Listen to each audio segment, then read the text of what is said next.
Welcome to on record.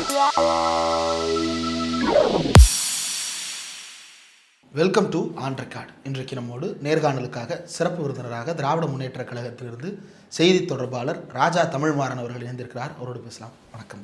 வணக்கம். வணக்கம். தேசிய கல்விக் கொள்கைக்கு மாற்றாக மாநில அரசு புதிய கல்விக் கொள்கையை வெளியிட்டிருக்கிறது. தமிழ்நாடு முதலமைச்சரும் பள்ளிக்கல்வித்துறை அமைச்சரும் நேற்று அந்த ஆவணத்தை வெளியிட்டிருக்கிறார்கள்.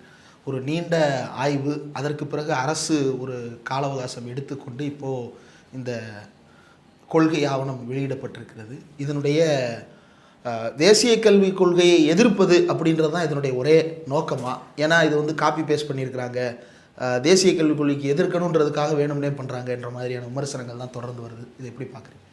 தேசிய கல்விக் கொள்கை 2020 அதை நம்முடைய பள்ளிக்கல்வித்துறை அமைச்சர் அக்குவேர் ஆணிவேராக பிரித்து அதில் என்னெல்லாம் ஏற்பு இல்லைங்கிறத ரொம்ப அழகாக மத யானைங்கிற புத்தகம் மூலியமாக பதிவு பண்ணியிருக்காங்க. அதாவது கதையாக கூட எழுதலை, எந்த பாயிண்டில் எந்த காரணத்தினால ஏற்றுக்கலை, அது எப்படி நம்முடைய தமிழ்நாட்டினுடைய எண்ண அலைகளுக்கு தமிழ்நாட்டினுடைய திட்டங்களுக்கு மாறுதலாக எப்படி இருக்கிறது அப்படிங்கிறத அவர் வந்து ரொம்ப தெளிவாக சொல்லியிருக்காங்க. அவர்களுடைய திட்டங்களில் நிறைய குறைபாடுகள் நம்மளுடைய சித்தாந்தங்களுக்கு நம்மளுடைய அடிப்படை உரிமைகளுக்கு எல்லாமே வந்து குந்தகம் விளைவிக்கின்ற வகையில் இருந்துச்சு. அது மட்டுமல்ல, நம்மை அடிமைப்படுத்துவதற்கான ஒரு முயற்சியும், மீண்டும் பழமைவாதத்தை நோக்கி கற்பனையான கதாபாத்திரங்களை உருவாக்கி நம்மளை கிட்டத்தட்ட சரியாக சொல்லணும்னு சொன்னால் ஒரு 100 ஆண்டுகள் பின்னோக்கி இழுத்து செல்வதற்கான ஒரு முயற்சியாகத்தான் நேஷ்னல் எஜுகேஷன் பாலிசி இருந்துச்சு. இன்னும் சரியாக சொல்லணும்னா மேலே பூசினது ஃபுல்லாக க்ரீம் கேக்கு மாதிரி இருக்கும், உள்ளே வச்சது ஃபுல்லாக விஷமாக இருந்துச்சு. ஸோ அதனுடைய வார்த்தைகள் பயன்பாடுகள் மேலோட்டமாக பார்த்தா NEP 2020 வந்து ரொம்ப ஸ்வீட்டாக இருக்கிற மாதிரி இருக்கும். நீங்கள் பிரித்து பார்த்தீங்கன்னா தான் அதில் தெரியும் எவ்வளோ விஷம் வச்சுருந்தாங்கன்னு. அகால விஷம், நாகப்பாம்பினுடைய விஷத்தை விட மோசமானது. அப்படிப்பட்ட ஒரு நிலையில் தான் அந்த தேசிய கல்விக் கொள்கை இருந்தது அப்படிங்கிறதான் நிதர்சனமான உண்மை. அதற்கு மாற்றாக இன்னும் சரியாக சொல்லணும்னு சொன்னால் அடுத்த 100 ஆண்டுகளுக்கு என்ன தேவை, இன்னைக்கு நம்ம மாணவர்கள் கல்வியை எந்த அளவுக்கு வச்சுருக்காங்க அப்படிங்கிறது நீங்கள் பார்த்தீங்கன்னு சொன்னால் நம்முடைய கிராஸ் என்ரோல்மெண்ட் ரேஷியோ GERலாம் நம்ம லெவல்ஸ் எல்லாமே வந்து we are far much better than the national average.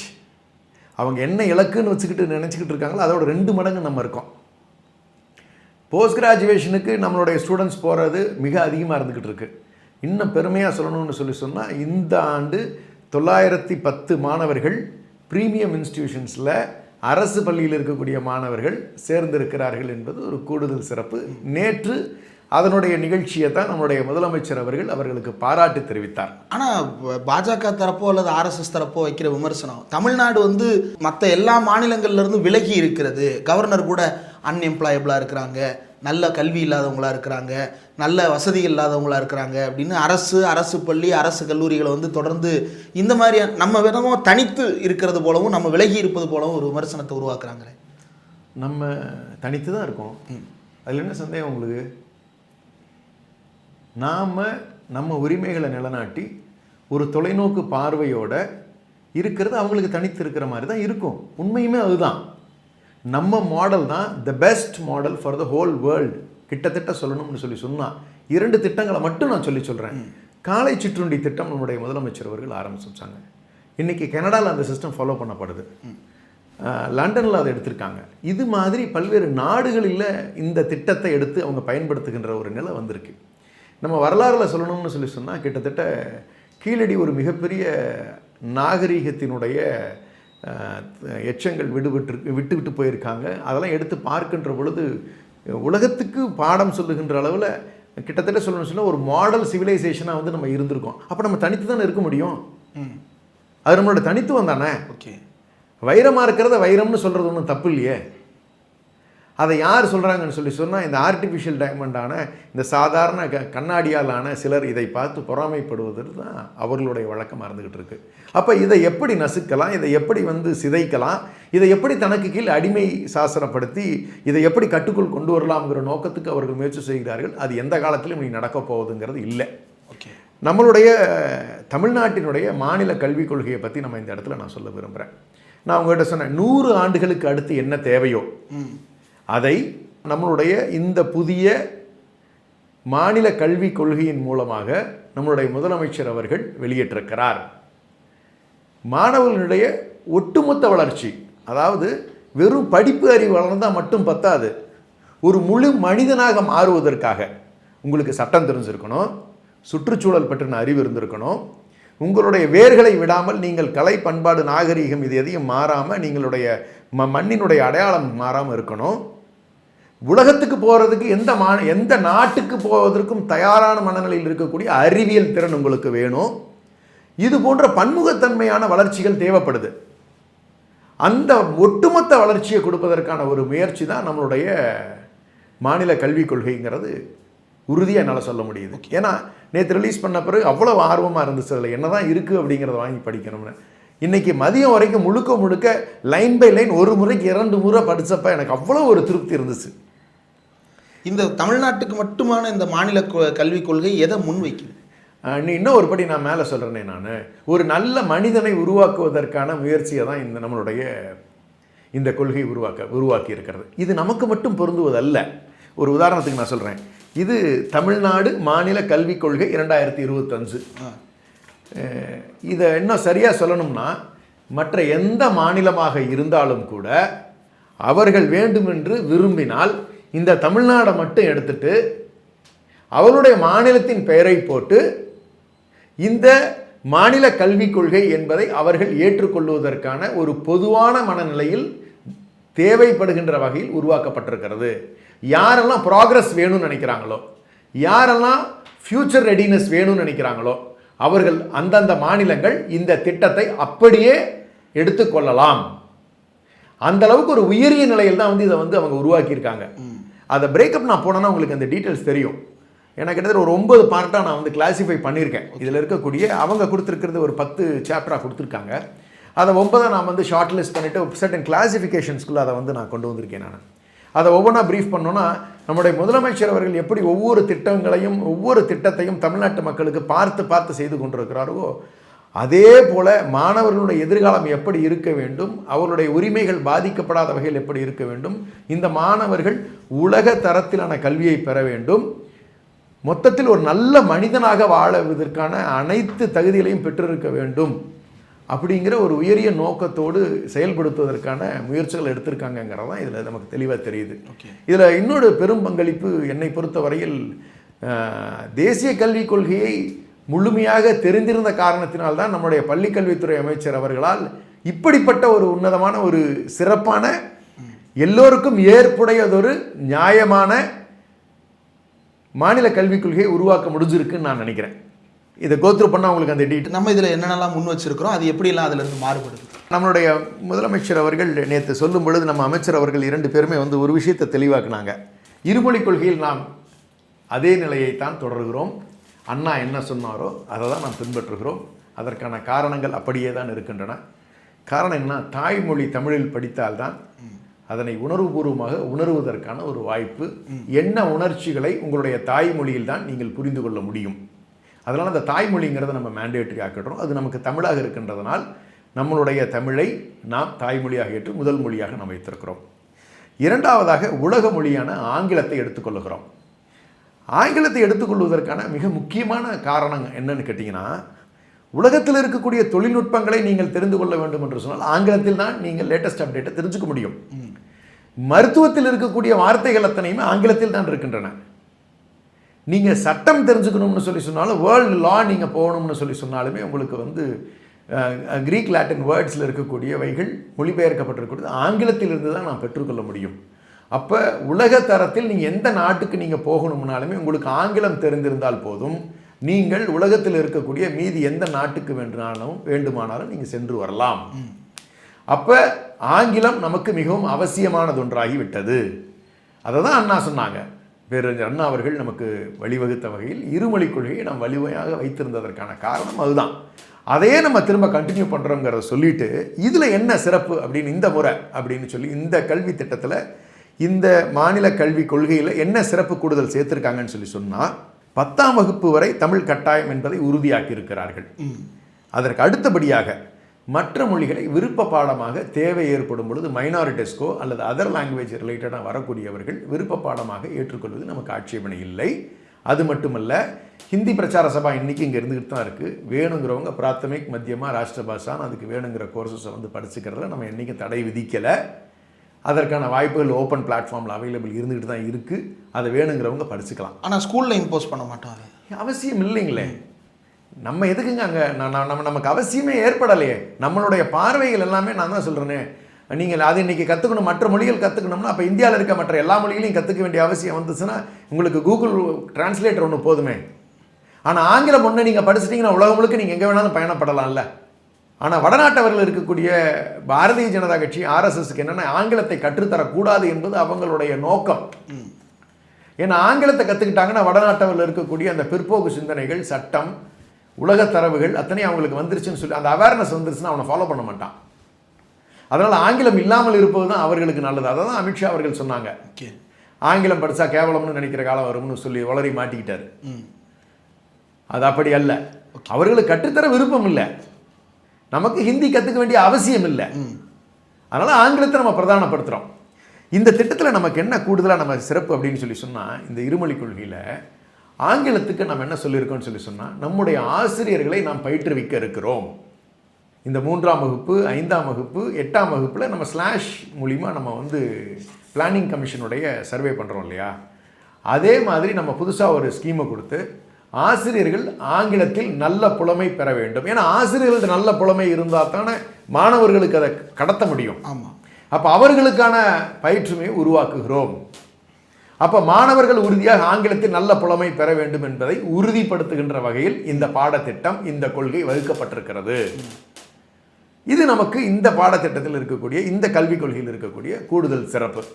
ஆசிரியர்களை பயிற்றுவிப்பது இப்போ அப்படி ஒரு திட்டம் இதுக்கு முன்னாடி இல்லாமல் இருந்துச்சு. ஜென்ரலாக இங்கிலீஷ்னு இருக்கும், அவ்வளோதான், திட்டத்தில் இருக்கும். அவங்க இங்கிலீஷில் சொல்லி தருவாங்க, பட் தமிழ்லேயே சொல்லித்தரதுக்கான வாய்ப்புகள் இருக்கும். இப்போ ஆங்கிலத்தில் புலமை பெறும் அளவுக்கு, அவங்கள தன்னை எக்யூப் பண்ணிக்கிற அளவுக்கு அதில் சர்டிஃபிகேஷன்ஸ் லெவல்ஸ் கொடுத்து அவங்கள இம்ப்ரூவைஸ் பண்ணுறோம். ஓகே, அது இந்த முறை கூடுதல் சிறப்பாக அமைஞ்சிருக்கு. அதற்கு அடுத்தபடியாக பாடத்திட்டங்கள் எப்படி உருவாகி இருக்குது அப்படிங்கிறத வந்து நம்ம அவசியம் பார்க்கணும். நீங்கள் science, technology, engineering, arts, maths இதில் நீங்கள் எதையும் மாற்ற முடியாது. ஸோ அதை நம்ம வந்து ஸ்டீம்னு சொல்கிறாங்க.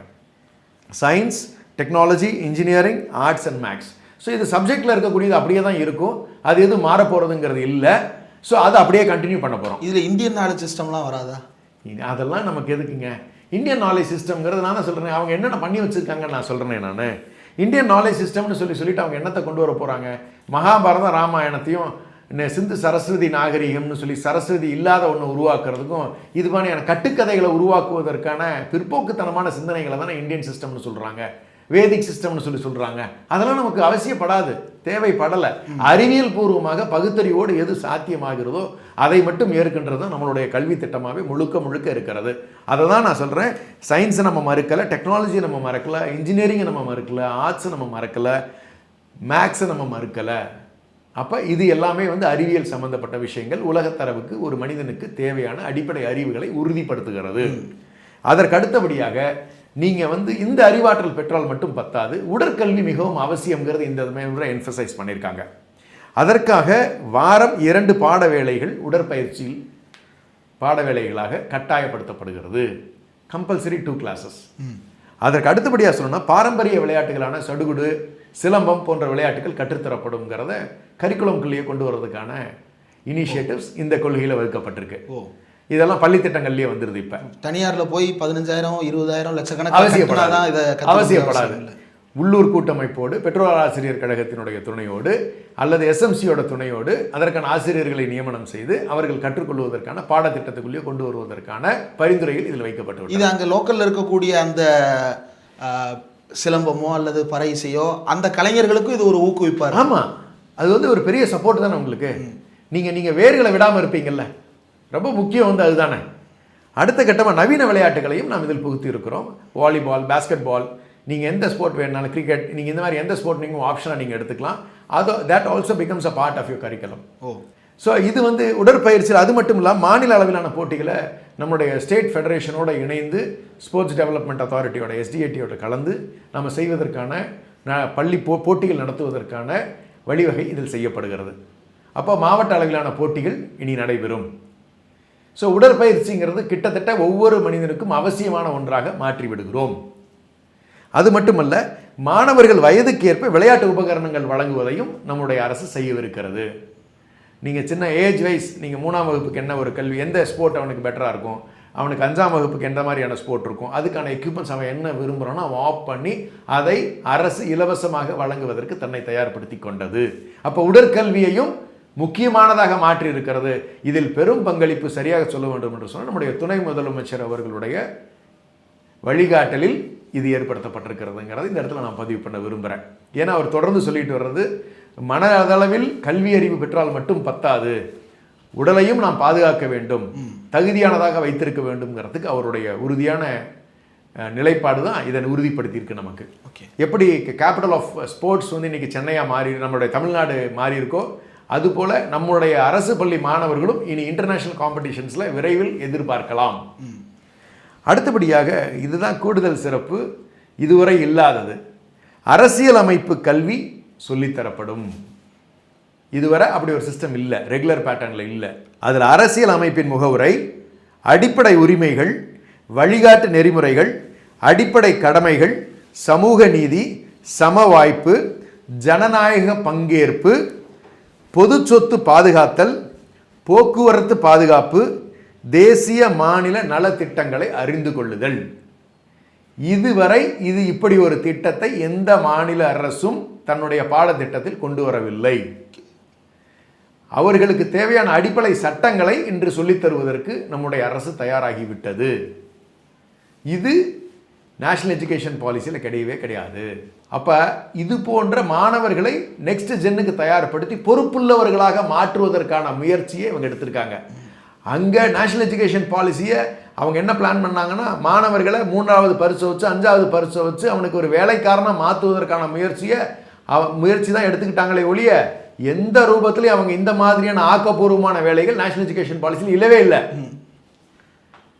அப்போ முதல் முறையாக அரசியல் அமைப்பு கல்வியை நம் பாடத்திட்டத்தில் கொண்டு வருவதற்கான திட்டமிடல் நடந்திருக்கிறது, பரிந்துரை செய்யப்பட்டிருக்கிறது, நம்முடைய கொள்கையாக வகுக்கப்பட்டிருக்கிறது என்பது நமக்கு ஒரு கூடுதல் சிறப்பு. எந்த மாநிலமும் முன்னெடுக்காதது இந்த திராவிட மாடல் அரசு நம்முடைய முதலமைச்சர் அவருடைய பரிந்துரையில் எடுக்கப்பட்டிருக்கிறது. உலகளாவிய விழிப்புணர்வு, இதுவும் புதுசு. ஏன்னா இங்க இருக்கக்கூடியவர்கள் தேசிய கல்விக் கொள்கையில் உலகத்தை பத்தி எதுவுமே பேசியிருக்க மாட்டான். ஆனா இங்க உலகளாவிய அறிவை நம்ம கொடுக்கறதுக்கு வந்து தயாராயிட்டோம்.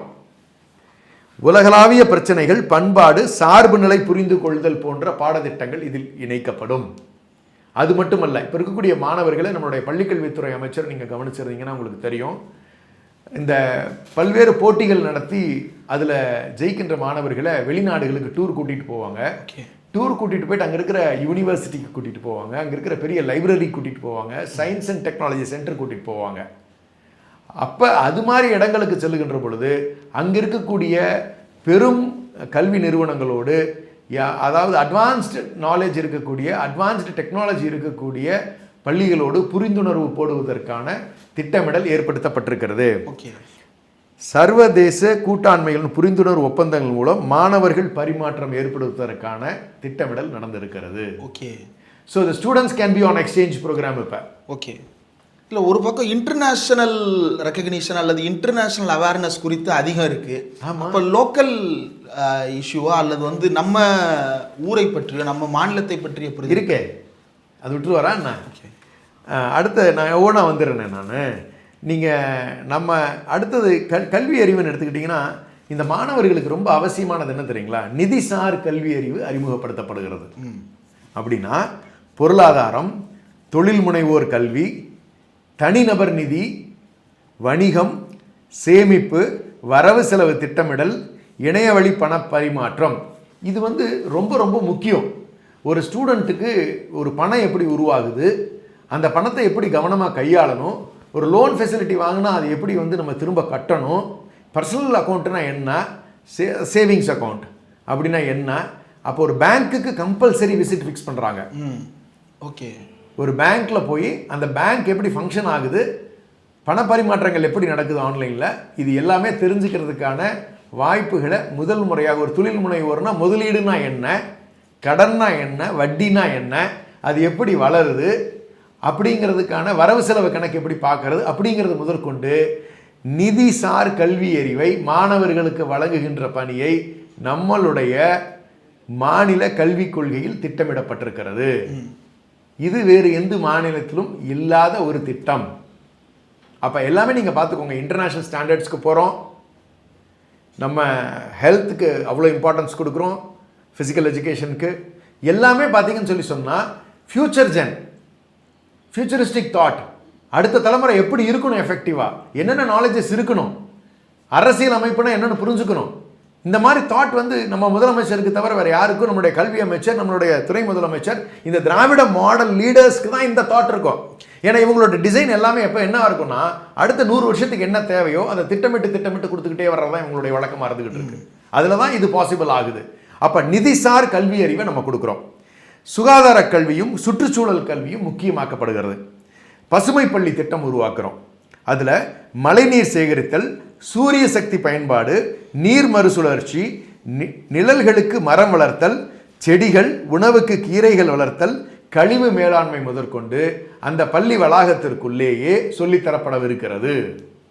அப்போ சுற்றுச்சூழலில் அவர்களுக்கு கழிவுகள் எப்படி வந்து மேலாண்மை, எப்படி டிஸ்போஸ் பண்ணுறது, நெகிழி எப்படி நான் டிஸ்போசபிளாக இருக்குது அதை எப்படி நம்ம அழிக்கிறது, இது போன்ற திட்டமிடல்களை ப்ராக்டிக்கலாகவே ஸ்கூலுக்குள்ளே கொடுக்கறதுக்கான ஒரு திட்டத்தை வந்து வகுத்திருக்காங்க. அப்போ சுற்றுச்சூழல் பாதுகாப்பு, அப்போ அந்த குழந்தைங்க ஸ்கூலில் இதை கற்றுக்கிட்டு போய் என்ன தெரியுமா சொல்லும்? ஏன்னா ஒரு நாளைக்கு 7 மணி நேரத்துலேருந்து 8 மணி நேரம் அந்த குழந்தைகள் பள்ளிக்கூடத்தில் தான் இருக்காங்க. இங்கே கற்றுக்கிறது, டீச்சர்ஸ் கிட்ட கற்றுக்கிறதும், இந்த ஃப்ரெண்ட் சர்க்கிளில் கற்றுக்கிறதும், இந்த பெர்மிசஸ் ஸ்கூலில் கற்றுக்கிறதும் தான் அவங்க லைஃப்பில் பெரிய எக்ஸாம்பிளாக இருந்துகிட்ருக்கு. வீட்டுக்கு போய் என்ன தெரியுமா சொல்லும்? அப்பா இதை இங்கே போடாதப்பா, அப்பா நம்ம வீட்டில் 4 செடி வைப்போம்ப்பா, மரம் வளர்ந்து நிழல் கிடைக்கும்ல. அப்போ இது மாதிரியான சிந்தனைகள்லாம் குழந்தைகள்கிட்ட வளருவதற்கான ஒரு மிகப்பெரிய வாய்ப்பை நம்முடைய அரசு இந்த திட்டம் மூலமாக கொண்டு வந்திருக்கிறது. இது போன்ற ஏதாவது உருப்படியான திட்டம் ஒன்றிய அரசுகிட்ட இருக்கான நேஷனல் எஜுகேஷன் பாலிசியில் எதுவும் இல்லை. இது வந்து கிட்டத்தட்ட எஜுகேஷன் சிஸ்டம்குள்ள அத்தியாவசிய தேவைகள் எல்லாத்தையும் இன்னைக்கு வந்து புகுத்திட்டாங்க. இது அந்த மாணவனை இந்த ரெடினஸ் டு இந்த சொசைட்டியில் எப்படி தன்னோட பங்களிப்பு, ஏன்னா அவன் வந்து காலேஜ் முடிச்ச பிறகு தான் இதெல்லாம் கற்றுக்கிறதுக்கான சூழல் இன்னைக்கு இருந்துகிட்டு இருந்துச்சு. ஏன்னா காலேஜில் வந்தால் தான் லோன் வாங்கணும், பிடிக்கணும், அதுக்கப்புறம் கட்டணும், அந்த நிலையெல்லாம் அதெல்லாம் இன்னைக்கு ஏர்லி ஸ்டேஜஸ்க்கே கொண்டு வந்துடுறோம். ஸ்கூல் லெவல்ஸ்லேயே நமக்கு அந்த எஜுகேஷன் அவனுக்கு கொடுத்துட்றோம். அப்போ அவனுக்கு ஒரு பெரிய சப்போர்ட், அது புரிதல் வந்துடும். அப்பா அம்மாவுக்கு என்ன பேர்டன் இருக்குது, அப்போ பொறுப்புணர்வோடு இருக்கக்கூடிய மாணவர்களாக இவர்கள் மாறுவார்கள். அப்போ இதான் ஒரு லீடர் செய்ய வேண்டியது. அவர் சூப்பராக டிஃபைன் பண்ணியிருக்காங்க, டிசைனும் பண்ணியிருக்காங்க. இப்போ அடுத்தது, ஸோ இந்த இது வந்து பாடத்திட்டங்கள் வழியாக சொல்லுகின்றவை இவைகள். பள்ளிகள் எப்படி இருக்கணுங்கிறதுக்கு ஒரு வடிவமைப்பு சொல்லிட்டாங்க. சுகாதாரமான குடிநீர், ஆண் பெண் இருபாலருக்கும் தனியான கழிப்பறைகள், மின் விசிறிகள் அவசியம், அறிவியல் ஆய்வகங்கள் 100% எல்லா ஸ்கூல்ஸ்லையும் இருக்கணுங்கிறது இந்த வருஷத்தோட டார்கெட்டாக ஃபிக்ஸ் பண்ணியிருக்காங்க. நூலகம் அவசியம், தேவை இருந்துக்கிட்டு இருக்கு, அதை கட்டாயப்படுத்துகிறாங்க. விளையாட்டு திடல் எங்கெல்லாம் இருக்கிறதோ முறையாக பராமரிக்கப்பட்டு விளையாட்டு திடல்களை சரி செய்து பராமரிக்கப்பட வேண்டும். மாற்றுத்திறனாளிகள் பயன்படுத்துகின்ற வகையில் கிளாஸ் ரூம்ஸில் ஏறுறதுக்கான ஸ்லோப்பிங் பேட்டர்ன் முதற்கொண்டு கொடுக்கணும். ஓகே, இது நம்மளுடைய முதலமைச்சரினுடைய சிறப்புத்துறை. மாற்றுத்திறனாளிகளுக்கான எப்பவுமே அவர்களுக்கு ஒரு எப்பவுமே ஒரு பெரிய சப்போர்ட் நம்மளுடைய துணை முதலமைச்சர் அவர்களும் அதில் எப்பவும் கவனம் செலுத்துகிறாங்க. ஸோ மாணவர்கள் கிளாஸ் ரூம்குள்ளே ஏறும். இன்னைக்கு கட்டுற கிளாஸ் ரூம்ஸ் எல்லாமே வந்து ரெடி ஆக்சசிபிள் ஃபார் மாற்றுத்திறனாளிகள் ஆல்சோ. ஓகே, அப்படிங்கிறது ஒரு கூடுதல் சிறப்பு. அது மட்டுமல்ல, ரொம்ப முக்கியமாக சொல்லணும்னு சொன்னால், இந்த மாடல் ஸ்கூல்ஸில் வந்து இந்த வருஷம் வந்து 38 ஸ்கூல்ஸ் நம்மகிட்ட இருக்குது. ஒரு டிஸ்ட்ரிக்ட்டுக்கு ஒரு ஸ்கூல். ஓகே, அந்த ஸ்கூல்ஸில் இருந்து படித்த மாணவர்கள் 910 பேர் நேற்று அந்த நிகழ்ச்சி நீங்கள் நான் சொன்னேன் இல்லையா, ப்ரீமியம் இன்ஸ்டிடியூஷன்ஸில் சேர்ந்துருக்காங்க. அதே போல் ஒவ்வொரு பிளாக்லையும் ஒவ்வொரு ஒன்றியத்திலையும் இருக்கக்கூடிய ஒரு சிறந்த பள்ளியை தேர்ந்தெடுத்து அதை வெற்றி பள்ளிகள் என்கின்ற பெயரில் மாற்றி 500க்கு மேற்பட்ட ஒன்றியங்களில் இந்த வெற்றி பள்ளிகளை கொடுத்து அதன் மூலமாக அவர்களை நான் முதல்வன் திட்டம் மூலமாக ப்ரீமியம் இன்ஸ்டிடியூஷனில் சேருவதற்கான வாய்ப்புகளை அதிகப்படுத்துகின்ற பொழுது இன்றைக்கி 910ங்கிறது உறுதியாக சொல்கிறேன் 10,000 தாண்டுவதற்கான வாய்ப்புகள் இருக்கிறது. அடுத்த 2 அல்லது 3 ஆண்டுகளில் அந்த நிலையை எட்டி பிடிப்பதற்கான முயற்சியில் தான். ஏன்னா சிங்கிள் டிஜிட்டில் போய் டபுள் டிஜிட் வந்து இன்றைக்கி அந்த டபுள் டிஜிட்டில் கிராஸ் ஆகி ட்ரிபிள் டிஜிட் வந்து இன்றைக்கி 910ங்கிற ஒரு எண்ணிக்கை வந்துருச்சு 4வது ஆண்டில். அது ஒரு பெரிய வரலாற்று சிறப்பு தான். அது 5 டிஜிட்டுக்கு கொண்டு போகிறதுக்கான முயற்சிகள் நம்முடைய முதலமைச்சர் அவர்கள் எடுத்திருக்கிறார்கள். அப்படி அந்த வெற்றி பள்ளிகள் ஏற்படுத்தப்படுகின்ற பொழுது மிகப்பெரிய மாற்றத்தை அரசு பள்ளி மாணவர்கள், ஏன்னா இங்கிலீஷ் தான் ஒரு பேரியராக இருந்துகிட்டு இருந்துச்சு. ஸோ ஆசிரியர்கள் அந்த இங்கிலீஷ் ப்ரொஃபிஷியன்சி நல்லா கொண்டு வந்துட்டாங்க அப்படின்னு சொன்னால், இந்த கல்வி திட்டங்கள் இது போன்ற பொது பொறுப்புள்ள மாணவர்களை உருவாக்குகிறது என்று சொன்னால், அந்த மாணவர்களுக்கான திட்டங்களை ஒன்றிய அரசில் இருக்கக்கூடிய திட்டங்களாகட்டும், மாநில அரசு கொடுக்கக்கூடிய திட்டங்களை விவரமாக மாணவர்களுக்கு சொல்லுகின்ற பொழுது அவர்கள் ஈஸியாக நான் முதல்வன் மூலிமா ப்ரீமியம் இன்ஸ்டிடியூஷனில் சேர்றதுக்கான வாய்ப்புகள் அரசு பள்ளி மாணவர்களுக்கு எக்ஸ்க்ளூசிவாக கிடைக்கவிருக்கிறது. ஓகே, அப்போ ப்ரிப்பேர்ட்னஸ் தான் உங்களுக்கு ரொம்ப முக்கியம், எஜுகேட் பண்ணுறது தானே ரொம்ப முக்கியம், அந்த செய்தியை கடத்துறது தானே. அப்போ அதற்கான திட்டமிடலை இந்த அரசு செய்திருக்கிறது. அது மட்டும் இல்லை, ரொம்ப முக்கியமான ஒரு ஸ்கீமு, கவனச்சிதறல் ஏற்படாத கற்றல் சூழலை உருவாக்கணுங்கிறதுக்காக செல்ஃபோன்கள் பயன்படுத்தக்கூடாது அப்படிங்கிற ஒரு கட்டாயமான ஒரு விதிமுறையை எல்லா ஸ்கூல்ஸ்க்கும் கொண்டு வராங்க. ஓகே, இது நீங்கள் கூடுதல் கவனத்தில் எடுத்துக்கணும். அந்த ப்ரிமிசஸ்குள்ள students cannot bring their cellphones, ஏன்னா don't distraction should be there. அது 11th ஸ்டூடெண்ட்டாக இருக்கலாம், 12th ஸ்டூடெண்ட்டாக இருக்கலாம், இது எல்லாம் நமக்கு மேண்டேட்ரி பண்ணுறாங்க. அப்போ கவனச்சிதறல் இருக்கக்கூடாதுங்கிறதுக்காக, அன்னெசரி டிரான்ஸ்ஃபர்மேஷன் ஆஃப் மெசேஜஸ் வந்து படிக்கும் கவனம் செலுத்துகின்ற பொழுது இருக்கக்கூடாதுங்கிறதுக்காக இதையெல்லாம் எப்படி அசஸ் பண்ணுறாங்க அப்படின்னு சொன்னால், பள்ளி அளவிலான மதிப்பீடை ஸ்லாஷ் மூலிமா பீரியாடிக்கலாக செக் பண்ணி இதை என்ஷூர் பண்ணிக்க போகிறாங்க. அவங்களுடைய ப்ராக்ரஸ் எல்லாம் எப்படி இருக்க போகுது, எந்த ஸ்கூல்ஸ் என்ன லெவலில் இருக்குது. இப்போ நம்முடைய பள்ளிக்கல்வித்துறை அமைச்சர் இப்போ மாவட்டந்தோறும் வந்து இருக்கக்கூடிய ஹெச்எம்ஸை கூப்பிட்டு நேராக பேசிக்கிட்டு இருக்காங்க.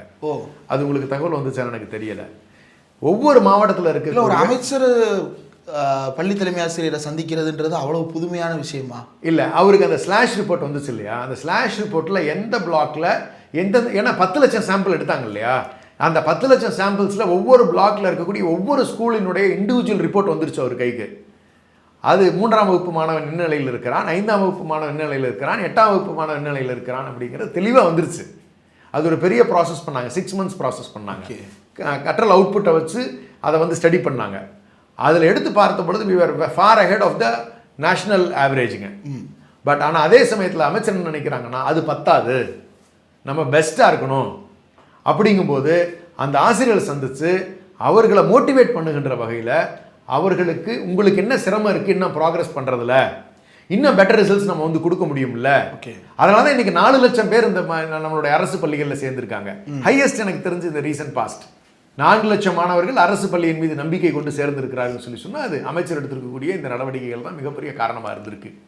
அப்போ இந்த ஸ்லாஷ் ரிப்போர்ட்டை பேஸ் பண்ணி இப்போ இருக்கக்கூடிய ஹெச்எம்ஸை கூப்பிட்டு வச்சு நேரடியாக 1-to-1 டிஸ்கஷன், உங்களோட கருத்துக்களை சொல்லுங்கள், நாங்கள் ஏதாவது மாற்ற வேண்டியது இருக்கா, இங்கே இருக்கக்கூடிய என்ன பிரச்சனைகள் இருக்குது நேராக கேட்டு 1-to-1 சால்வ் பண்ணி ஒவ்வொரு மாவட்டமாக கிட்டத்தட்ட 24 மாவட்டங்கள் முடித்து விட்டார். இன்னும் 14 மாவட்டங்கள் மட்டும் பாக்கி இருக்குது. ஹெச்எம்ஸை பார்த்து சந்தித்து நம்மளுடைய கல்வித்துறை அமைச்சர் பேசுவது என்பது இதுதான் முதல் முறை. அது ஒரு எக்ஸாம்பிள் அவர் செட் பண்ணுறாங்க. அப்போ இது போன்ற திட்டங்கள் அதை உறுதிப்படுத்துகிறோம் ஸ்லாஷ் மூலிமா. அதுவும் இந்த திட்டத்தில் இருக்குது. கிட்டத்தட்ட சொல்லணும்னு சொன்னால் பாதி விஷயங்கள் இம்ப்ளிமெண்டேஷன் ஆரம்பிச்சாச்சு. அதை அவர் இப்போ டாக்குமெண்ட் பண்ணியிருக்காங்க.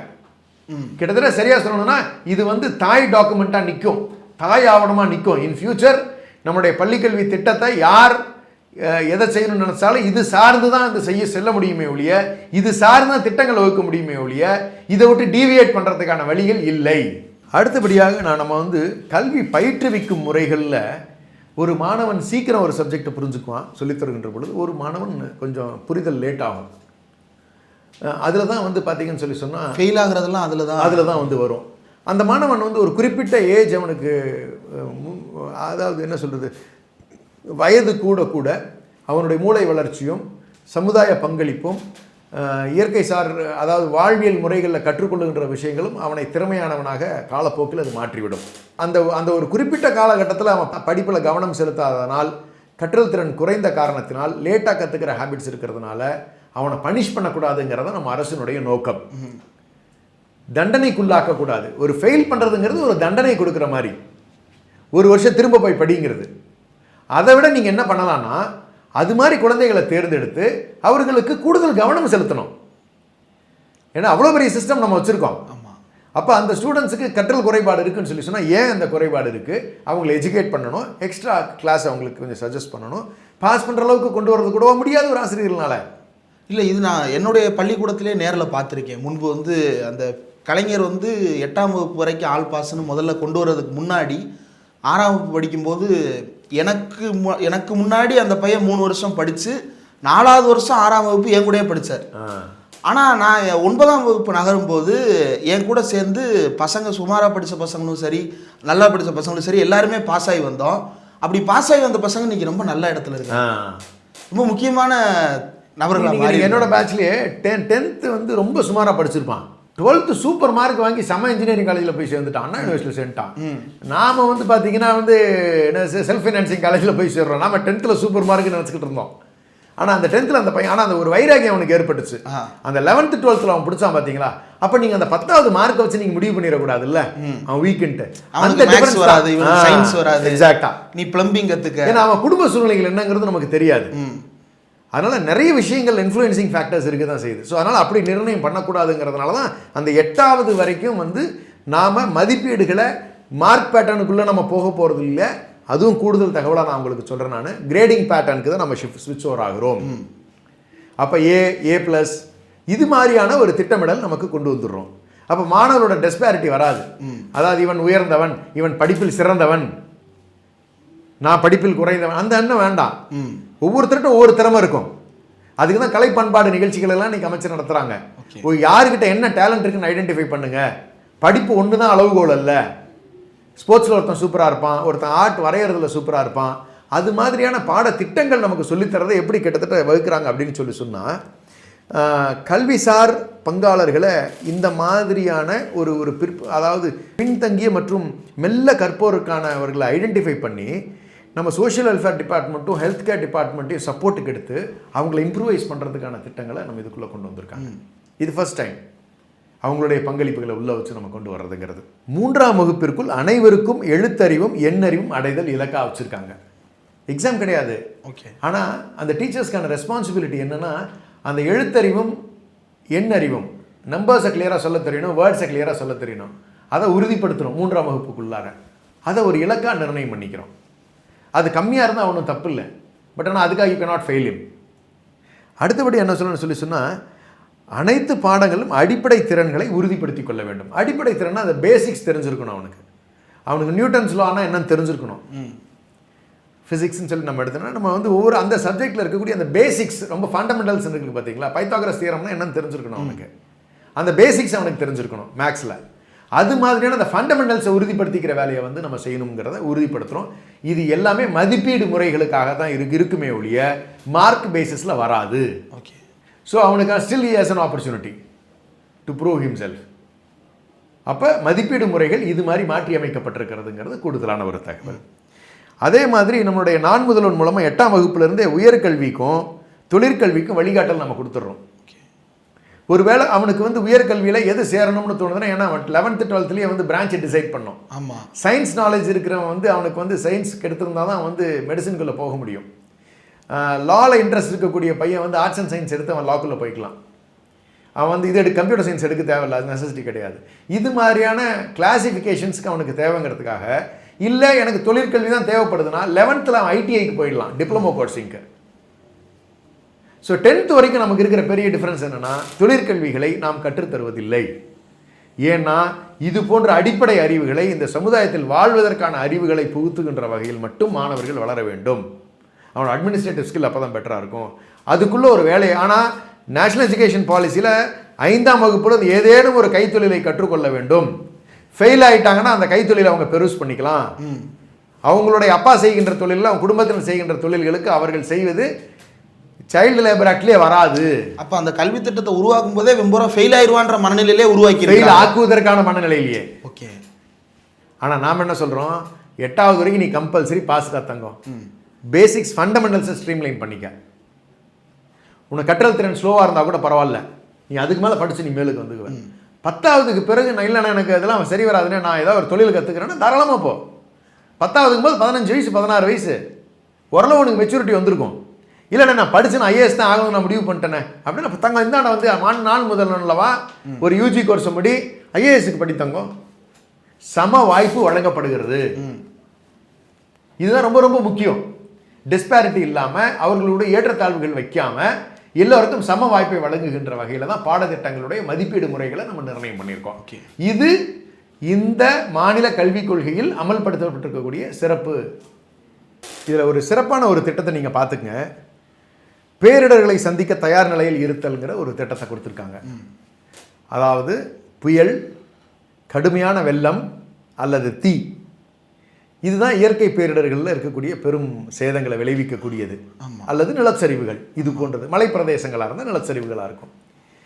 இந்த மாதிரியான சூழலில் புயல் ஆகட்டும் அல்லது இயற்கை சீற்றமான கடலோர பகுதிகளாக இருந்தால் அந்த புயலால் பாதிப்புகள் என்ன ஏற்படுதுங்கிறதுக்கு ரெடினஸ், ப்ரிப்பேர்ட்னஸ், அப்படி நடந்தால் நாம் எப்படி ரியாக்ட் பண்ணணும், மாணவர்கள் பொறுப்பெடுத்து அந்த இடத்துல பொதுமக்களுக்கு எது மாதிரியான அவேர்னஸை கொடுக்கணும், எப்படி பாதுகாப்புகளை உறுதிப்படுத்திக்கணும், ஒரு உயரமான பகுதிக்கு செல்லணும் அப்படின்னு அந்த ப்ரிப்பேர்ட்னஸ் கொடுக்கக்கூடிய பாடத்திட்டத்தை நம்மளுடைய இந்த கல்விக் கொள்கையில் சேர்த்துருக்காங்க. அப்போ ஒரு வெள்ளம் வருது அப்படின்னு சொன்னால் அதற்கான தயார் நிலை நம்மளுடைய மாணவர்களிடம் இருக்கும்.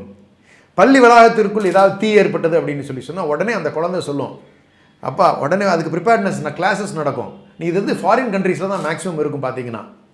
ஏன்னா அந்த நீங்கள் நம்மளுடைய இதிலெலாம் பார்த்துருப்பீங்க, யூடியூப்ல நிறைய வரும் பார்த்தீங்கன்னா, அந்த ஃபயர் அலாரம் அடித்த உடனே அந்த குழந்தைங்கள்லாம் எப்படி வேகமாக வந்து எக்ஸிட் பாத்தை நோக்கி போகும். அதில் ஏதாவது ஃபயர் ஏற்பட்டுருச்சுன்னு சொன்னால் எந்த மாதிரி அந்த தண்ணி ஊற்றி தான் வந்து அந்த புண்ணை ஆற வைக்கணும், அதுக்கு எப்படி இமீடியட்டாக ட்ரீட் பண்ணணும் அப்படிங்கிறது எல்லாமே வந்து சொல்லி தந்திருப்பாங்க. அது கொரியாவில் மேஜராக இருக்குது, டெவலப்டு கண்ட்ரீஸில் இருக்குது. இப்போ அந்த பாடத்திட்டத்தை நம்மளுடைய பாடத்திட்டத்தில் கொண்டு வந்திருக்கிறார்கள். அப்போ ஒரு ப்ரிப்பேர்ட்னஸ், இதெல்லாம் ஸ்கவுட்டு இல்லை இதில் சேர்ந்தால் மட்டும்தாங்கிறது இல்லை, ஜென்ரலாக it becomes a part of your curriculum also. அது ஒரு மிகப்பெரிய வரவேற்புக்குரிய ஒரு விஷயம். ஏன்னா அந்த குழந்தைகளுக்கு வாழ்நாள் முழுக்க அது பயன்படும்னு வச்சுக்கோங்களேன். எந்த சூழ்நிலையாக இருந்தாலும் நீங்கள் வெளிநாடுகளுக்கு போனால் கூட அது பயன்படும். இது வேறு எந்த மாநிலத்திலும் இல்லாத ஒரு திட்டம். இங்கே நான் பட்டியலிட்டிருக்கக்கூடிய திட்டங்கள் எல்லாமே யூனிக் பேட்டர்ன் நம்ம மாநில கல்விக் கொள்கையில் இருக்கிறது. இவ்வளவு மாற்றங்களை தேசிய கல்விக் கொள்கைக்கும் மாநில கல்விக் கொள்கைக்கும் இருக்குன்னு சொல்லிட்டு இருக்கேன். எங்கேயோ உட்காந்துக்கிட்டு ஒரு ஒரு ஒரு ஒரு நபர் படிப்பறிவு இல்லாதவராக தான் இருக்க முடியும், படிச்சிருந்தாருன்னு அதை சொல்லியிருக்க மாட்டாங்க. கட் காப்பி பேஸ்ட்னு சொல்கிறாங்களே, கொஞ்சமாவது அவங்களுக்கு காமன் சென்ஸ் இருக்கா? இதை படிச்சிருக்க வேண்டாமா? ஒரு காப்பி வாங்கி டவுன்லோட் பண்ணி ஃபுல்லாக படித்து பார்த்துட்டுல சொல்லணும். நான் சொன்னதில் இப்போ எவ்வளோ வித்தியாசம் வந்துருச்சு. தேசிய கல்விக் கொள்கை எங்கேயோ நிற்கிது, நாம் எங்கேயோ இருக்கோம். நாம் வட துருவத்தில் இருக்கோம், அது தென் துருவத்தில் இருக்குது. அப்படி தான் வித்தியாசத்தை நம்ம பார்க்க முடியுது.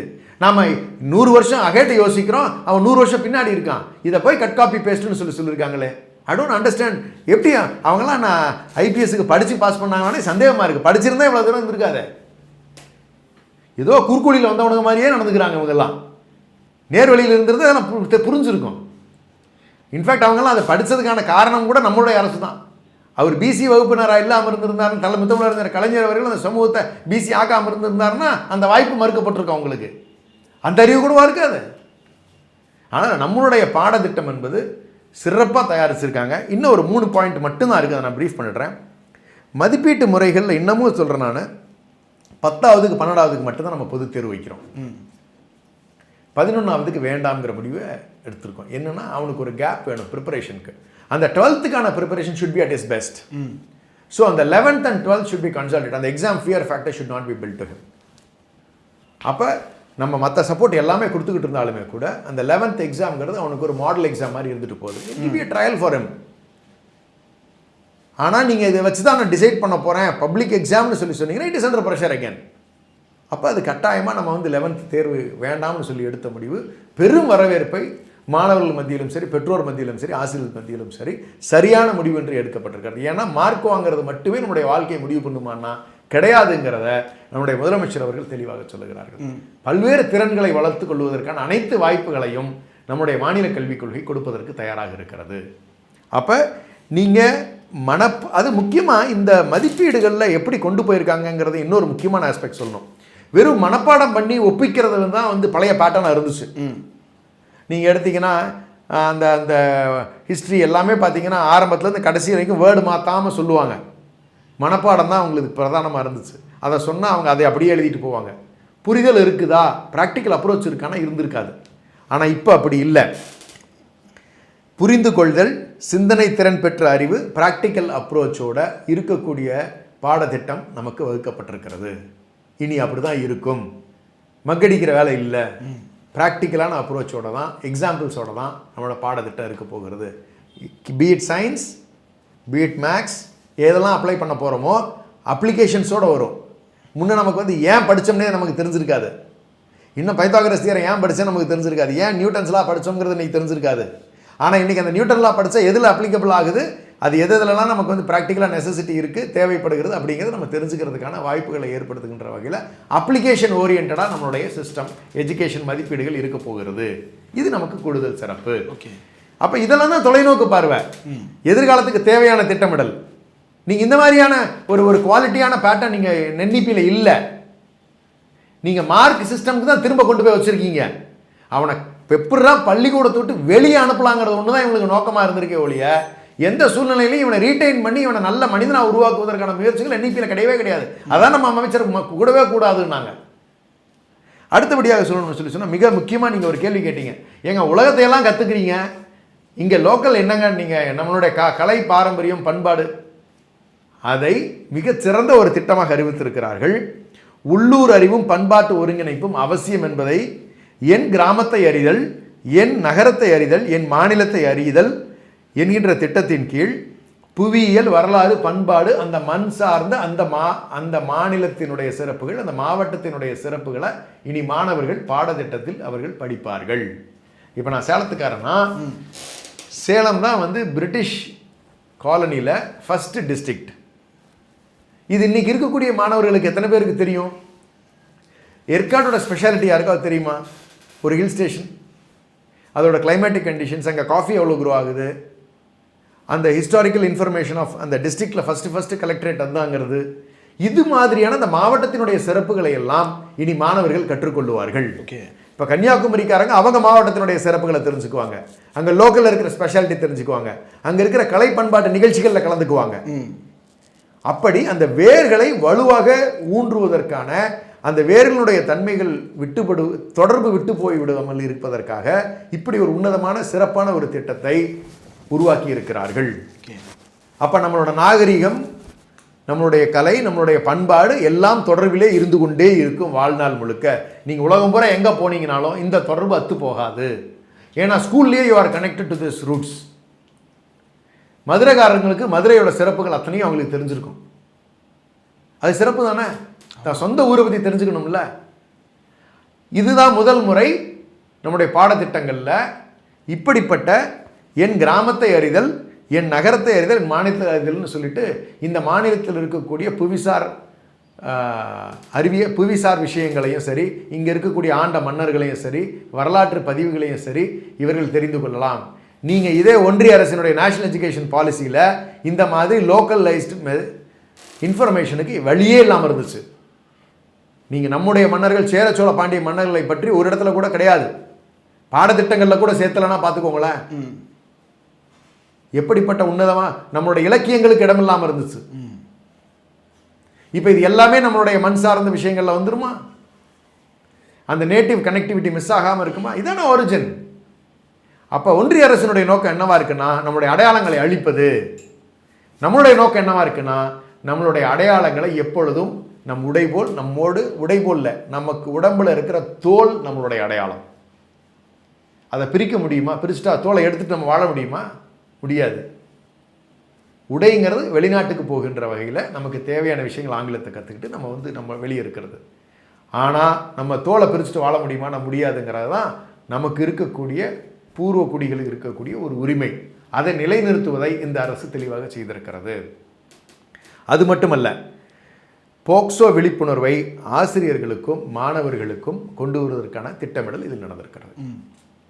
கொள்கை வகுப்பில் ஆசிரியர்கள் will be trained. Every school will have a POCSO committee. கான்ஃபிடென்ஷியலாக மெயின்டைன் செய்யப்படும். அப்போ இது எவ்வளோ பெரிய சிறப்பு. அவேர்னஸ் கொடுக்கறது தானேங்க உங்களோட ரெஸ்பான்சிபிலிட்டி அரசுக்கு. அதை செய்வதற்கு தயாராகிவிட்டோம். நீங்கள் நார்த்தில் நடக்கிற க்ரைம்ஸ்க்கும் இங்கே நம்ம ஸ்டேட்டில் நடக்கிற க்ரைம்ஸ்க்கும் ரொம்ப மினிமம் தான் இருக்கும் பார்த்தீங்கன்னு சொல்லி சொன்னால். அதுவும் என்ன சொல்கிறதுன்னு சொல்லி சொன்னால் பர்சனல் ரீசன்ஸ்க்காக இருந்திருக்கும். எவனா ஒருத்தர் செஞ்சுருப்பான். குற்றமே நடக்காத சமுதாயம் இருக்கவே முடியாது. எந்த அளவுக்கு கண்ட்ரோலில் இருக்குது, எந்த அளவுக்கு அதுக்கு அரசு ரியாக்ட் பண்ணுதுங்கிறதான் நமக்கு தெரிஞ்சுக்க வேண்டிய விஷயம். நம்ம அவ்வளோ ஸ்ட்ரிக்டான ஆக்டை வந்து நம்முடைய சிஎம் கொண்டு வந்திருக்காங்க. அப்போ அதற்கான போக்சோவினுடைய விழிப்புணர்வு மாணவர்கள் மத்தியில் ஏற்படுத்தப்படவிருக்கிறது. மனநலன், மன அழுத்த மேலாண்மையை இதுவரை எந்த அரசும் தொட்டு பார்க்கவில்லை. அதற்கான திட்டமிடலையும் இந்த அரசு செய்திருக்கிறது. மாணவர்களின் சமூக ஊடக பயன்பாடு, போதைப்பொருள் பயன்பாட்டினை தடுத்தல் சார்ந்த விழிப்புணர்வுகளை, மாணவர்கள் பாதுகாப்பு சார்ந்த விழிப்புணர்வை ஆசிரியர்களுக்கு பயிற்சி வழங்கப்படும். ஸோ அவங்க பேரலாக ஒரு மானிட்டரிங் பாடியாகவும் ஆக்ட் பண்ண போகிறாங்க. திஸ் கவர்மெண்ட் ஸ்ட்ரெயிட் அட்மிட் பண்ணுறோம், எங்கே எந்த தவறு நடந்தாலும் அதை சரி செய்வதற்கான பொறுப்புணர்வை இந்த அரசு ஏற்றுக்கொள்ளுகிறது. அப்படி ஏதாவது தவறுகள் இருந்துச்சுன்னா அதிலிருந்து விழிப்புணர்வு கொடுக்க வேண்டிய பொறுப்பு அரசுக்கு இருக்குன்னு. போக்சோ ஆகட்டும், இதுவாகட்டும், இதெல்லாம் கிரிட்டிக்கல் ஏரியாஸ். அவேர்னஸ் ஒன்று தான் அவங்கள வந்து நல்வழிப்படுத்தும். அதை செய்யறதுக்கு அரசு தயாராகிவிட்டது. ஒன்றிய அரசில் இப்படி திட்டம் இருக்கா? நேஷனல் எஜுகேஷன் பாலிசியில் நீங்கள் ஏதாவது ஒன்றை வச்சுருக்கீங்களா? இப்போ நான் சொன்னதில் கிடையாது. இன்னும் ஒருபடி மேலே சொல்கிறேன். பெற்றோர்களுடைய ஈடுபாட்டினை பள்ளிக்குள் கொண்டு வருகிறோம். எப்படின்னா, பீரியாடிக்கலாக பேரண்ட்ஸை கூப்பிட்டு வச்சு செயலிகள் மூலமாக அவர்களுக்கு அவருடைய ஸ்டூடெண்ட்ஸோட ப்ராக்ரஸையும் நம்ம அவங்களுக்கு தகவலாக தெரிவிச்சிட போகிறோம். மணற்கேணி ஆப் இருக்குது, பெற்றோர்கள் எல்லாம் அவங்க இன்வால்வ் ஆகிக்கலாம். பிடிஏக்கு ஒரு ஆப் இருக்குது, அவங்க ஸ்டூடெண்ட்ஸை பற்றி அவங்க தெரிஞ்சுக்கிறதுக்கு பீரியாடிக்கலாக அவங்கள கூப்பிட்டு வச்சு நேராக டிஸ்கஸ் பண்ணி அவங்களுக்கு அவேர்னஸ் கொடுக்குறதும், குழந்தைகளுக்கான சட்டம் என்ன சொல்லுகிறது, குழந்தைகளுக்கான உரிமைகள் என்ன, அவர்களை எப்படி பாதுகாக்க வேண்டும், குட் டச்னா என்ன, பேட் டச்னா என்ன, நீங்கள் எப்படி பேரண்டாக இருந்து சொல்லித்தரணும். இந்த சிஸ்டம் எப்போ கரெக்டாக நடக்கும்னா, கவர்மெண்ட் ஸ்டூடெண்ட்ஸ் ரெஸ்பான்சிபிலிட்டியோடு நடந்துக்கிறதுக்கான வாய்ப்புகள், பேரண்ட்ஸ் ரெஸ்பான்சிபிலிட்டியோடு நடந்துக்கணும், டீச்சர்ஸும் ரெஸ்பான்சிபிலிட்டியோடு நடந்துக்கணும். 4 பேரும் ஒரே நேர்கோட்டுக்கு வந்தால் தான் இந்த சிஸ்டம் டிஸ்டர்ப் ஆகாமல் போகும். அப்போ 4 பேருக்குமே இந்த ரெஸ்பான்சிபிலிட்டி ஃபிக்ஸ் பண்ணுற நிலையில் பெற்றோர்களையும் இதற்குள் கொண்டு வருகிறோம். ஒவ்வொரு பள்ளிக்குள்ளும் ஈடுபடுத்தி இருக்கிறோம். பெற்றோர் ஆசிரியர் கழகங்கள் இதில் ஈடுபடுத்தப்படும். அந்த ரெஸ்பான்சிபிலிட்டி அந்த ஸ்டூடெண்ட்டுக்கு இருக்கக்கூடிய பேரண்ட்ஸை தவிர வேறு யாருக்கு அந்த இடத்துல இருக்க முடியும் ஒரு ஸ்கூலில்? மற்ற மாநிலங்களில் பெற்றோர் ஆசிரியர் கழகங்களே இல்லை. நம்மளுடைய முதலமைச்சர் அவர்கள், நம்மளுடைய முத்தமிழர் கலைஞர் அவர்கள் உருவாக்கியதான் இந்த பெற்றோர் ஆசிரியர் கழகங்கள். அதை இன்னைக்கு சிறப்பாக எடுத்து நடத்தி இருக்கக்கூடிய நிலையில் தான் நம்மளுடைய பள்ளிக்கல்வித்துறை அமைச்சர் நடத்தி கொண்டிருக்கிறார்கள். பெற்றோர்களை கொண்டாடுவோம்னு 7 மாநாடுகள் நடத்தினாங்க. பெற்றோர்களுக்கு நன்றி தெரிவிக்கின்ற வகையில், அவர்களுக்கு அரசினுடைய திட்டங்களை கொண்டு சேர்க்கின்ற வகையில் நடத்தினாங்க. அப்போ இது எல்லாமே நம்மளுடைய பள்ளி கல்விக் கொள்கையில், நம்மளுடைய மாநில கல்விக் கொள்கையில் இது எல்லாமே வந்து சொல்லப்பட்டிருக்கிறது. நிறைவாக நம்மளுடைய மாணவர்களுக்கான நலத்திட்டங்களை சிலவற்றை பட்டியலிட விரும்புகிறேன். காலை உணவு திட்டம் நடைமுறையில் இருந்துகிட்டு இருக்கு, விரிவுபடுத்தப்படும் அப்படின்னு சொல்லியிருக்காங்க. எய்டட் ஸ்கூல்ஸ்க்கு பேரலாக இன்க்ரீஸ் பண்ணுறாங்க. தமிழ் புதல்வன் திட்டம், புதுமை பெண் திட்டம், கட்டணமில்லா பேருந்து, நான் முதல்வன் திட்டம், மாணவர்களுக்கு சீருடைகள் வழங்குவது, புத்தகங்கள் வழங்குவது, முன்னணி சர்வதேச கல்லூரியில் சேரும் மாணவர்களுக்கு முதல் பயணம் ப்ளஸ் கல்வி கட்டணம் அரசே செலுத்துகிறது. இருக்கக்கூடிய திட்டங்களை நான் சொல்கிறேன் உங்களுக்கு. மாணவர் கல்வி, தனிப்பட்ட பிரச்சனைகள், ஆலோசனை, உடனடி உதவி மையம் 14417 24 hours ஃபங்க்ஷன் ஆகிட்டு இருக்கு. இன்றைக்கு மாணவர்கள் யார் வேணால் அவங்களுடைய பர்சனல் பிரச்சனையாக இருந்தாலும் கூப்பிட்டு கவுன்சிலிங் எடுத்துக்கலாம். இது போன்ற திட்டங்களை வடிவமைத்திருக்கிறார்கள். இதுவும் இந்த பாடத்திட்டத்தில் தொடரும் என்று சொல்லப்பட்டிருக்கிறது. இப்படி ஒரு மாநில கல்விக் கொள்கை, திராவிட மாடல் அரசினுடைய கல்விக் கொள்கை, நம்மளுடைய தமிழ்நாட்டினுடைய முதலமைச்சர் அவர்கள் முத்துவேல் கருணாநிதி ஸ்டாலின் நாம் என்னெல்லாம் எப்பெல்லாம் பெருமையாக நம்ம நினைக்கிற காலகட்டம் இருந்து கொண்டிருக்கிறது இந்த பர்டிகுலர் காலகட்டம். ஏன்னா இப்படி ஒரு மாநில கல்விக் கொள்கையை தைரியமாக ஒன்றிய அரசு செய்திருக்கக்கூடிய சதிகளை எல்லாம் முறியடித்து அறிவித்திருக்கிறார் என்று சொன்னால், தமிழனை தவிர வேறு யாருக்கும் அப்படிப்பட்ட தைரியம் வராது. அது முத்துவேல் கருணாநிதி ஸ்டாலின் அவர்களை தவிர வேறு யாருக்கும் அந்த உரிமை இல்லை. அப்படிதான் எடுத்துக்க முடியும் இதில். ஏன்னா ஒரு கட்டு வேணும் இல்லைங்க. சொல்லுவாங்க, செய்வாங்களா? எத்தனை முதலமைச்சர்கள் பின்வாங்கிட்டாங்க பார்த்துட்டோம்ல. நடக்கும், நாங்கள் நடந்துருச்சா இல்லையா அன்னைக்கு? அப்போ இதற்கு முழுக்க முழுக்க பெரும் பங்காற்றி இருக்கக்கூடிய நம்முடைய பள்ளிக்கல்வித்துறை அமைச்சருடைய பங்களிப்பு பெருமளவில் இருந்திருக்கிறது. நான் சொல்லிக்கொள்ள விரும்புவது, நேஷ்னல் எஜுகேஷன் பாலிசி நார்த் போல்னா நம்மளுடைய தமிழ்நாட்டினுடைய மாநில கல்விக் கொள்கை சவுத் போல். ஐடியாலஜிக்கலாக நம்ம கம்ப்ளீட்டாக different from north ruled BJP. நம்ம திராவிட மாடல் தான். நம்மளுடைய திட்டங்கள் இன்னும் 100 ஆண்டுகள் நமக்கு என்ன தேவையோ அதை வகுத்திருக்கிறது, ஒரு தொலைநோக்கு பார்வையை கொண்டிருக்கிறது அப்படிங்கிறத தெளிவாக நான் சொல்ல விரும்புகிறேன். இன்னும் ஒரு படி மேலே சொல்லணும்னு சொன்னால் மற்ற மாநிலங்களும் விரைவில் இதை பின்பற்றக்கூடிய சூழல் வருங்கிறதான் என்னுடைய அனுமானம். ஓகே, நான் தான் சொன்னேனே, அவ்வளோ நியூட்ரலைஸ்டாக இருக்குது. இப்போ நான் சொன்ன விஷயங்கள் ஏதாவது நீங்கள் தேவையில்லை நீங்கள் மறுக்க முடியுமா? ஏன் சார் இதெல்லாம் ஏன் சார் கொடுக்குறீங்க? கண்டிப்பாக அவங்க கேட்பாங்க. அவனுக்கு ஏன் சட்ட அறிவை கொடுக்குறீங்கன்னு கேட்பாங்க. சட்டம் ஏன் சொல்லித்தரீங்க மாணவர்களுக்கு கேள்வி கேட்பான் எல்லாமீங்க. ஆனால் நம்ம முதலமைச்சர் என்ன சொல்கிறாங்க? சொல்லித்தாங்கங்கிறாங்க. நீங்கள் என்ன சொல்கிறீங்க? பஞ்சதந்திர கதைகள் சொல்லித்தர சொல்கிறீங்க, விதியை சொல்லித்தர சொல்கிறீங்க. எவ்வளோ பெரிய மாறுபாடு! இங்கே பகுத்தறிவு சொல்லித்தரோம். அறிவியலால் எது சாத்தியமோ அதை மட்டும் ஏற்றுக்கொள்ளுகின்ற வழக்கம் தான் நம்ம தமிழர் சமூகத்தில் உண்டு. இது நம்ம திராவிட மாடல் அறிவித்திருக்கக்கூடிய, நம்முடைய முதலமைச்சர் அறிவித்திருக்கக்கூடிய இந்த மாநில கல்விக் கொள்கை மற்ற மாநிலங்களாலும் விரைவில் பின்பற்றக்கூடிய நிலை வருங்கிறது தான் நிறைவாக நான் சொல்லிக்க விரும்புகிறேன். ஓகே, நிறைய விஷயங்கள் அந்த 83 பக்க ஆவணத்தில் இருக்கக்கூடிய விஷயங்களை ஒரு குறுகிய நேரத்துக்குள்ளே இவ்வளோ விரிவாக பேச முடியுமா அப்படின்றது தெரியல.